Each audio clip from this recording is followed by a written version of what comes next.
ओम नारायणाय नमः। भक्तों, आप सभी को मार्गशीर्ष मास शुक्ल पक्ष की एकादशी मोक्षदा एकादशी की ढेरों शुभकामनाएं ओम बधाइयाँ। और आज के इस वीडियो में हम बात करेंगे मोक्षदा एकादशी के विषय में। जो मार्गशीर्ष मास अर्थात अगहन मास के शुक्ल पक्ष की एकादशी होगी, जो कि इस महीने की अंतिम एकादशी होगी। तो ये एकादशी नवंबर महीने में 30 तारीख को या फिर दिसंबर में 1 तारीख को बहुत ही कंफ्यूज की स्थिति है भक्तों के मन में। तो आज हम आपको इसी कंफ्यूज को दूर करेंगे और साथ ही जानेंगे इस एकादशी की क्या महिमा है, कैसे इस एकादशी का व्रत करना चाहिए, व्रत को करने के नियम क्या है, विधि क्या है, कौन से नियम है जो 10वीं तिथि से शुरू करने हैं, एकादशी को क्या खाना है, क्या नहीं खाना है, किन नियमों को पूरा करते हुए व्रत को पूर्ण करना है, रात्रि जागरण और सायंकाल कीर्तन की क्या महिमा है, पारण कब करना है, पारण की क्या महिमा है। इसी के साथ भक्त इस वीडियो में हम यह भी जानेंगे कि इस एकादशी पर भाद्रा है, तो इसके विषय में भी जानकारी प्रदान करें कि भाद्रा कब से कब तक है और यह भाद्रा कितनी प्रभावशाली रहेगी। क्या इस भाद्रा का प्रभाव रहेगा इस एकादशी पर? क्या भाद्रा के कारण इस एकादशी की पूजा मुहूर्त में कुछ बदलाव आएगा? क्या पूजा मुहूर्त कुछ अलग होगा? क्या इस भाद्रा का कितना प्रभाव रहेगा इस एकादशी पर? क्योंकि इस दिन जिस दिन यह एकादशी है उस दिन सुबह 8:15 से और रात्रि 7 बजे तक भाद्रा है। तो भाद्रा के कारण क्या इस व्रत में कुछ परिवर्तन होने जा रहा है? क्या इसकी पूजा विधि में कुछ परिवर्तन होना चाहिए? क्या इसकी पूजा विधि किसी अन्य समय पर होनी चाहिए? कब पूजा करनी चाहिए, कैसे करनी चाहिए? तो इस प्रकार से यह जो वीडियो है आपके लिए बहुत महत्वपूर्ण हो जाता है, बहुत ही ज्ञानवर्धक वीडियो साबित होने वाली है। इसलिए भक्तों इस वीडियो को कृपया अंत तक देखिएगा, क्योंकि भाद्रा संबंधित जानकारी जो है वह भी बड़ी महत्वपूर्ण है। तो चलिए भक्तों, आपका ज़्यादा समय बर्बाद ना करते हुए आइए जानकारी आरंभ करते हैं।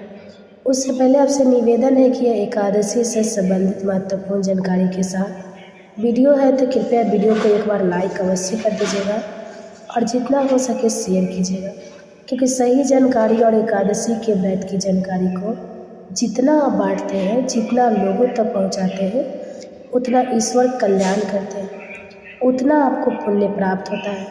क्योंकि आपके द्वारा प्रदान की गई सही जानकारी के द्वारा जब लोग व्रत करते हैं, भगवान का पूजन करते हैं, तो उतना ही अधिक पुण्य आपको प्राप्त होता है। इसलिए इस वीडियो को अवश्य शेयर कीजिएगा। और क्योंकि भाद्रा संबंधी जो जानकारी है लोगों तक पहुंचती नहीं है, तो वीडियो आपके लिए बहुत महत्वपूर्ण हो जाता है कि आप इसको अधिक से अधिक लोगों के साथ शेयर करें, जिससे सभी लोग केवल यह ना जान पाए कि एकादशी कब है, भाद्रा में पूजा कैसे करनी है, कब करनी है, यह जानना बड़ा आवश्यक है। क्योंकि इसकी जानकारी हर जगह मिलती नहीं है। एकादशी कब है यह तो पता चल जाएगा, पर भाद्रा का प्रभाव क्या है, क्या नहीं है, यह नहीं पता चलेगा। तो वीडियो को अधिक से अधिक शेयर कीजिएगा। अपने व्रत की सफलता के लिए भगवान नारायण का आशीर्वाद प्राप्त करने के लिए कमेंट बॉक्स में अवश्य लिखिएगा जय श्री हरि या ओम नमो भगवते वासुदेवाय।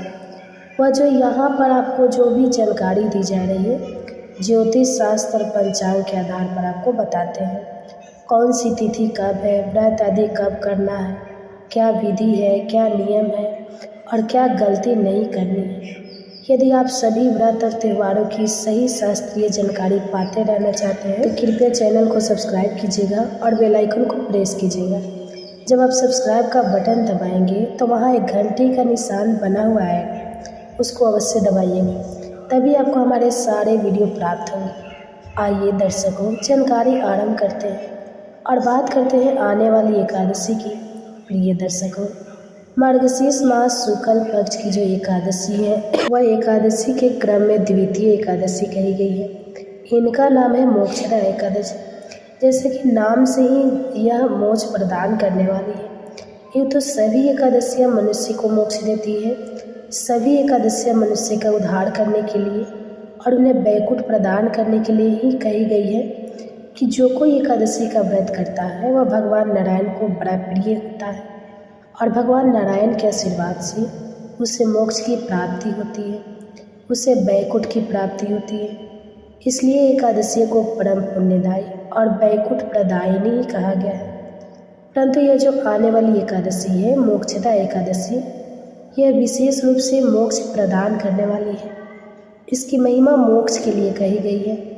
भगवान नारायण की यह प्रिय एकादशी है और जो इस एकादशी का व्रत करता है उसके जीवन में संकट तो दूर होते ही हैं, परंतु यदि वह बड़े से बड़ा पातकी हो, महापातकी हो, महापापी भी हो, संकल्प करके इस एक एकादशी का व्रत कर ले तो उसका निश्चित ही उद्धार हो जाता है। ऐसा भगवान कृष्ण कहते हैं। भगवान कृष्ण कहते हैं कि जिस प्रकार से पूर्व काल में इस एकादशी ने महापातकी राजा का उद्धार किया, महापापी राजा का उद्धार किया, उसी प्रकार से एकादशी इसका व्रत करने वाले को पापों से बचाती है, उनके बड़े से बड़े पाप का नाश कर देती है।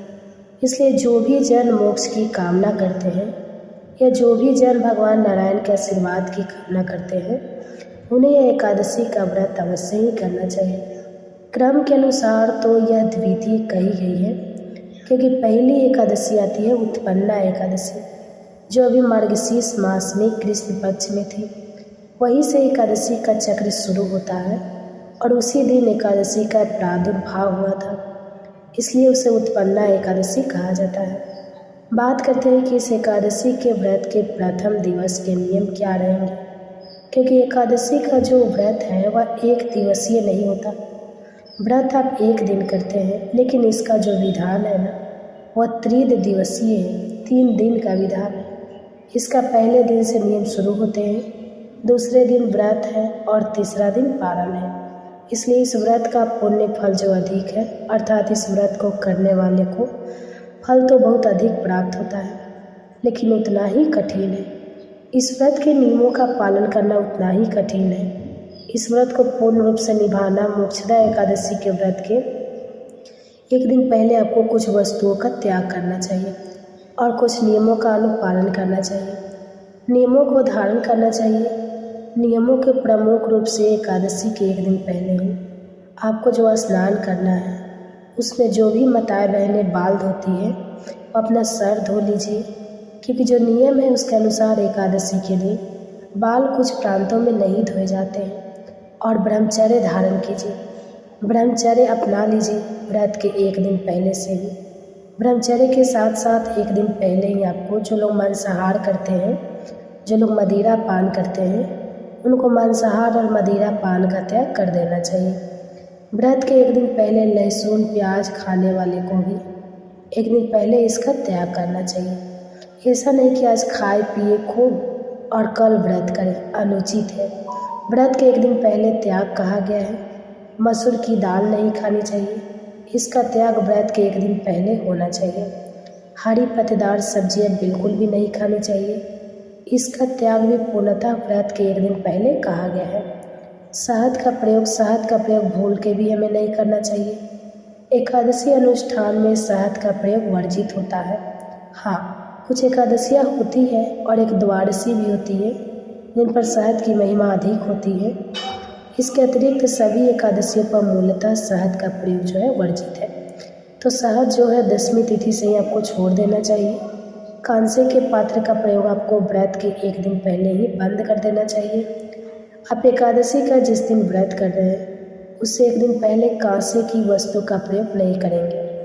आपके प्रश्न आते हैं, पंडित जी यह क्या वस्तु होती है और कहाँ इसका प्रयोग करते हैं? तो बहुत सारे स्थानों पर भगवान को भोग लगाने के लिए आज भी कांसे का पात्र प्रयोग किया जाता है। प्राचीन समय की यह धातु है, जैसे घंटी घड़ियाल आदि भी बनते हैं ना। वहाँ अगर हम बात करें तो बहुत सारे प्रांतों में तो अभी भी विवाह के समय कांसे के पात्र में ही जो है चेहरा दिखाया जाता है। दूल्हा दुल्हन का एक विशेष विधान होता है जिसके तहत कांसे की 2 कटोरियों का प्रयोग होता है। तो इसी प्रकार से कांसे का जो पात्र है जिससे घटिया भी बनते हैं, घड़ियाल आदि बनते हैं, जिनसे हम घंटी आदि बजाकर आरती करते हैं, वह सभी कांसे से बने होते हैं। तो ये कांसे का जो प्रयोग है ना, ये आपको 10वीं तिथि को ही बंद कर देना है। इस प्रकार से नियमों का पालन करना है। खाने में मैंने बताया मसूर की दाल, हरी पत्तेदार सब्जी या बैगन मूली नहीं खाने हैं।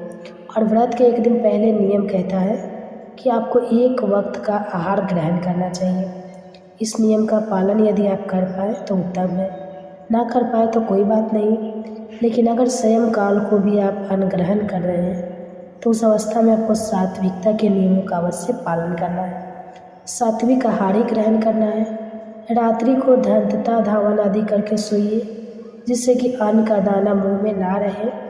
और उसके बाद एकादशी व्रत वाले दिन सुबह सूर्योदय से पहले उठ जाइए। उठने के बाद स्नान आदि करके स्वच्छ वस्त्र धारण कीजिए। स्वच्छ वस्त्र धारण करके और आप एकादशी व्रत पूजन तथा संकल्प आदि करेंगे। इससे पहले आपको जो भी दैनिक पूजा पाठ है उसको आप कर सकते हैं। आप यदि मार्गशीर्ष महात्म सुन रहे हैं उसको सुन सकते हैं।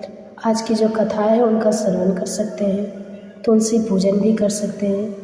यहाँ पर बहुत सारे लोग पूछते हैं कि एकादशी को तुलसी पूजन किया जाता है कि नहीं।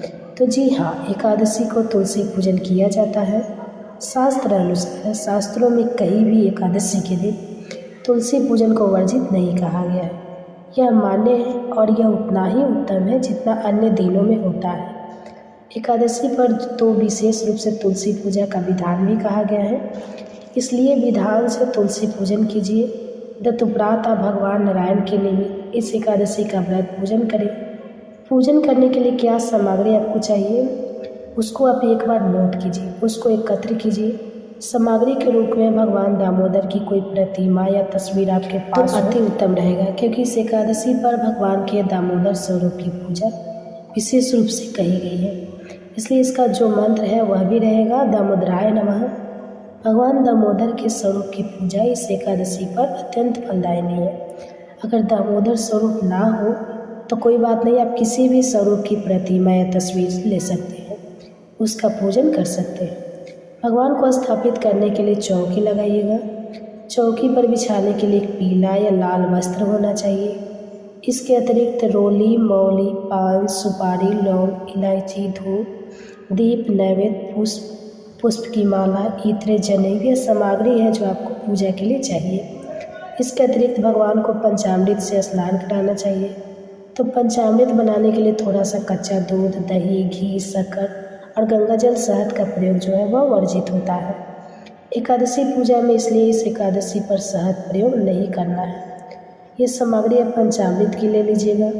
ये सारी सामग्री एकत्र कीजिए। सारी सामग्री एकत्र करके एक लोटा लीजिए तांबे का, उसको अच्छे से मांज लीजिए। अच्छे से साफ करने के बाद पहले उसमें थोड़ा सा गंगा जल डालिए, तत्परात शुद्ध जल भरिए। ये सारी सामग्री एकत्र करके और आसन लगाकर बैठ जाइए। जो भी आपका पूजा स्थल है जहाँ बैठकर आप पूजन करते हैं भगवान का या एकादशी का पूजन करते हैं, या जो भी उपयुक्त स्थान आपके यहाँ पर है वहाँ पर आसन लगाकर बैठ जाए। उत्तर दिशा की ओर मुँह करके सबसे पहले एक फूल लीजिए और फूल के माध्यम से यह जो लोटे में जल भरा है ना, इस जल से छींटे दीजिए सभी सामग्री पर और उस स्थान पर जहाँ बैठकर आप पूजन कर रहे हैं। ओम पवित्र अपवित्र वांग सर्वांग सर्वस्त्रिय समरे पुंडरी काछ सब पुनः पुनः इस प्रकार से आपने जल छींटे देकर उस स्थान को पवित्र किया है, शुद्ध किया है तथा सामग्री को पवित्र किया है, जिसे कि भगवान के निमित्त अर्पित किया जा सके। क्योंकि सामग्री हम तक पहुंचने तक बहुत से हाथों से होकर निकलती होती है न जाने किसने किस अवस्था में उसको छुआ है। इसलिए इसका शुद्धिकरण बड़ा आवश्यक होता है। अब हम पूजन आरंभ करेंगे। भगवान की चौकी लगाइए। चौकी के ऊपर लाल या पीला जो वस्त्र है आपके पास, ये वस्त्र बिछाइए और भगवान की तस्वीर या प्रतिमा को स्थापित करेंगे। जो भी स्वरूप आपके पास है उसकी स्थापना करेंगे, उनको विराजमान कीजिए। दीपक रखेंगे। अगर आप घी का दिया जला रहे हैं तो भगवान के सीधे हाथ की ओर रखिएगा, और अगर आप तेल का दिया जला रहे हैं तो आप भगवान के उल्टे हाथ की ओर रखिएगा। उसकी विपरीत दिशा में आप धूप को स्थापित कीजिए। इस प्रकार से भगवान की आपने स्थापना की है। स्थापना करने के बाद संकल्प करते हुए पूजन आरंभ करेंगे। सबसे पहले आप अपने हाथ पर जल लीजिए। जो लोटे में जल है ना, उसी में से थोड़ा सा जल या किसी अन्य पात्र में निकाल लीजिए, क्योंकि ये जो आप आचमन करने वाले हैं ये आपके लिए, और जो लोटा है वह है ये आपके लिए है। ठीक है, तो भगवान की पूजा के लिए तो दोनों मिक्स ना हो, इसके लिए तो अन्य किसी छोटे पात्र में आप थोड़ा सा जल ले लीजिए। या इसी में से थोड़ा सा जल दूसरे पात्र में ले लीजिए और सीधे हाथ पर 1 चम्मच से जल लीजिए। हाथ धो लीजिए। हस्त प्रक्षालन हाथ धोने के बाद अब आप अपने सीधे हाथ पर 1-1 चम्मच जल लीजिएगा, एक मंत्र पर, और उसको घी जाइए। अपने आप को तिलक कीजिए, मौली बांधिए। पारिवारिक जन यदि बैठकर पूजन कर रहे हैं तो उन्हें भी तिलक कीजिए, मौली बांधिए और सामने रखे हुए घी के दिए या तेल, जो भी दिया आपने रखा है, उस दीपक को प्रज्वलित कीजिए। धूप को प्रज्वलित कीजिए। धूप दीप प्रज्वलित करके आप व्रत पूजन का संकल्प करेंगे। सिक्का दक्षिणा के रूप में कम से कम रखिए, उससे अधिक जो भी आप रखना चाहें वह रख सकते हैं। 3 बार बोली ओम श्री विष्णवे नमः, ओम श्री विष्णवे नमः। अपना नाम, अपना गोत्र, जिस स्थान, वहाँ का मकान नंबर, क्षेत्र का नाम, शहर का नाम, मार्गशीर्ष मास से शुक्ल पक्ष एकादशी, पुण्यतिथियों, आयुर्तम प्राप्त, ये सब जो है आपको बोलना है, ठीक है। उसके बाद अर्पित कर दीजिए। संकल्प करने के बाद भगवान का पूजन आरंभ करेंगे। भगवान को 1-1 मंत्र पर 1-1 चम्मच जल अर्पित कीजिएगा।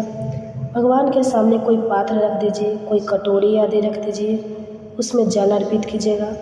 ओम भगवत श्री दामोदराय नमः एकादशी व्रत पूजन अंतर्गत श्री दामोदर, इस मंत्र का आपको उच्चारण करना है। उसके बाद जो है भगवान के स्नान के लिए जल अर्पित करेंगे। फूल है तो फूल से आप स्नान करा सकते हैं। जल के छींटे देकर आपके पास प्रतिमा है तो शंख में जल भरिए और उससे भगवान को स्नान कराइए। बड़ा ही कल्याणकारी है साहब, इसकी महिमा बहुत अद्भुत कही गई है। शास्त्रों में मार्गशीर्ष मास और उसकी भी एकादशी अनंत फल देने वाली है। तो स्नान कराइए भगवान को। मंत्र वही रहेगा, जल भर लीजिए, शंख में या पुष्प से छींटे लीजिएगा। ओम भूर्भुवस्सुः श्री दामोदराय नमः, दामोदराय नमः, दामोदराय नमः।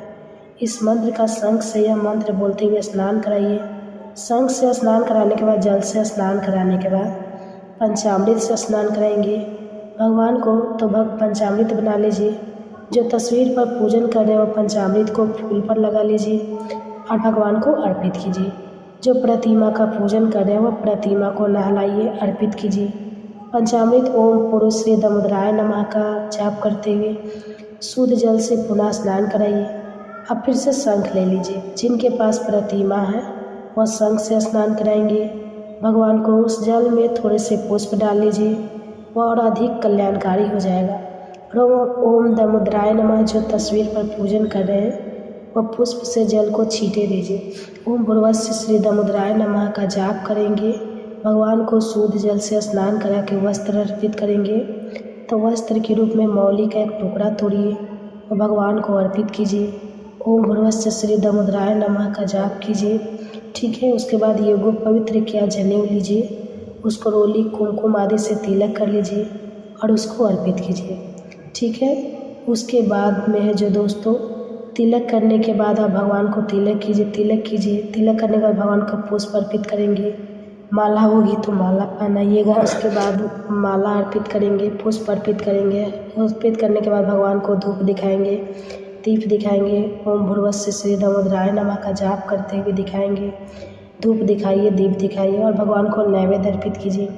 नैवेद्य में क्या आप फल ले सकते हैं, मिठाई ले सकते हैं या मिश्री ले लीजिए। जहाँ बतासे मिलते हैं बतासे ले लीजिएगा, भगवान को अर्पित कीजिए। भोग के रूप में ओम भूर्भुवस्सुः श्री दामोदराय नमः का जाप करते हुए फिर जल चलामनी कराएंगे, ठीक है। जलाचमनी कराने के लिए 1 चम्मच जल लीजिए, भगवान को अर्पित कीजिए।